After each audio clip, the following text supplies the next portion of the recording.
लोकसभा चुनाव 2024 के 6 चरणों का मतदान खत्म हो चुका है। अब 7वें चरण के लिए 1 जून को मतदान होना है और चुनाव प्रचार 30 मई खत्म हो गया है। इस बीच पीएम मोदी ने ऐलान किया है कि वो इस दौरान मेडिटेशन के लिए कन्याकुमारी के विवेकानंद रॉक मेमोरियल जाएंगे और वहां 48 घंटे रहेंगे। इसी बीच कांग्रेस पीएम मोदी के इस फैसले के खिलाफ चुनाव आयोग पहुंच गई है। अब सवाल ये है कि क्या पीएम मोदी का ये फैसला कोड ऑफ कॉन्डक्ट के खिलाफ है।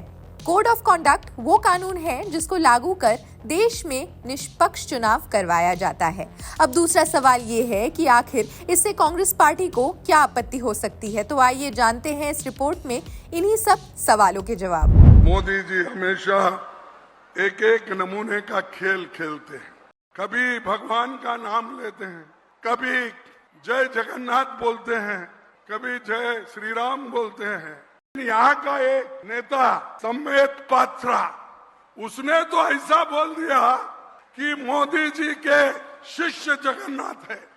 अगर मोदी जगन्नाथ भगवान का शिष्य है कहना अलग बात है, जगन्नाथ मोदी के शिष्य है यह अगर कहते शर्मनाक बात है। उनके लोग तो भगवान का नाम कम लेते हैं, मोदी का नाम ज्यादा लेते हैं। 123 जो किसी रूप से धर्म के आधार पर कोई वक्तव्य अलाउ नहीं करता है चुनाव के वक्त। नंबर 2, चुनाव आयोग के बारंबार सर्कुलर्स का उल्लंघन है।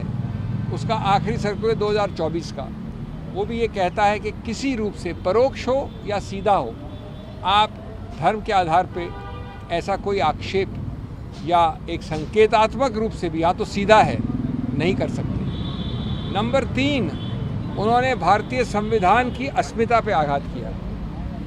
भारतीय संविधान एक गौरवशाली संविधान है जो बोम्माई केस के पहले से कहता है, कि धर्मनिरपेक्षता, पंथ निरपेक्षता हमारे संविधान के मूल ढांचे का एक अभिन्न अंग है। मूल ढांचे का अभिन्न अंग होने का मतलब होता है कि संविधान संशोधन द्वारा भी उसको आप नहीं बदल सकते। अगर ये बात है तो आप समतल ज़मीन के लिए लेवल प्लेइंग फील्ड, गणतंत्र लोकतंत्र के लिए डेमोक्रेसी, ये सब एक अभिन्न अंग है मूल ढांचे के।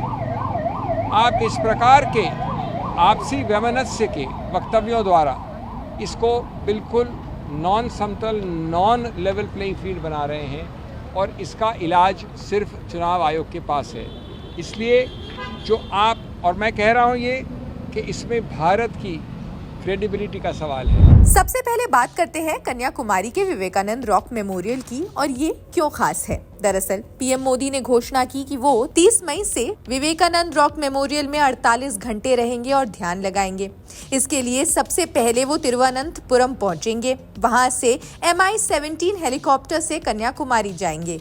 पीएम के वहां पहुंचने का समय शाम करीब 4:30 बजे है। वहां वो सूर्यास्त देखेंगे और फिर ध्यान में बैठेंगे। 1 जून को दोपहर 3:30 बजे कन्याकुमारी से वापस लौटेंगे। विवेकानंद रॉक मेमोरियल दक्षिण भारत के तमिलनाडु के कन्याकुमारी में स्थित है। यहाँ पर स्वामी विवेकानंद ने साल 1892 में ध्यान लगाया और फिर 1893 में वो शिकागो चले गए। माना जाता है कि विवेकानंद को इस स्थान से ज्ञान की प्राप्ति हुई थी। ये जगह भौगोलिक रूप से बेहद महत्वपूर्ण है। भारत का ऐसा दक्षिणी छोर है जहां देश के पूर्वी और पश्चिमी तट रेखाएं मिलती है। ये हिंदू महासागर, बंगाल की खाड़ी और अरब सागर का मिलन केंद्र भी है। इस जगह पर जाकर पीएम मोदी देश के लिए राष्ट्रीय एकता का संदेश देना चाहते हैं। पीएम के फैसले के खिलाफ कांग्रेस इलेक्शन कमीशन क्यों पहुंची। अब मॉडल कोड ऑफ कॉन्डक्ट के नियमों के अनुसार मतदान से 24 घंटे पहले चुनावी जनसभा नेता द्वारा प्रचार, मीडिया कवरेज पर रोक लगा दिया जाता है। अब कांग्रेस नेता अभिषेक मनु सिंघवी, रणदीप सुरजेवाला और नासिर हुसैन का मानना है कि यदि पीएम मोदी 1 जून को मतदान के दौरान अपना ध्यान लगाएंगे, पूरी मीडिया का ध्यान भी उन पर रहेगा और इसे फुल कवरेज मिलेगा। इससे मतदाताओं पर असर पड़ेगा जो कि निष्पक्ष चुनाव करवाने के खिलाफ है। ऐसे में उन्हें ऐसा करने से रोकना चाहिए या फिर पीएम मोदी के इस कार्यक्रम को मीडिया कवरेज पर चुनाव आयोग को रोक लगाना होगा। पश्चिम बंगाल की मुख्यमंत्री ममता बनर्जी ने भी कहा कि अगर प्रधानमंत्री के ध्यान का प्रसारण टेलीविजन पर किया गया तो उनकी पार्टी तृणमूल कांग्रेस चुनाव आयोग से शिकायत करेगी। अब इलेक्शन कमीशन इस पर क्या फैसला लेता है ये देखना होगा, लेकिन कन्याकुमारी में पीएम मोदी के कार्यक्रम पर आपकी क्या राय है, कमेंट्स में जरूर बताएं। बाकी देश दुनिया की सभी खबरों के लिए भी जुड़े रहिए जनसत्ता के साथ। शुक्रिया।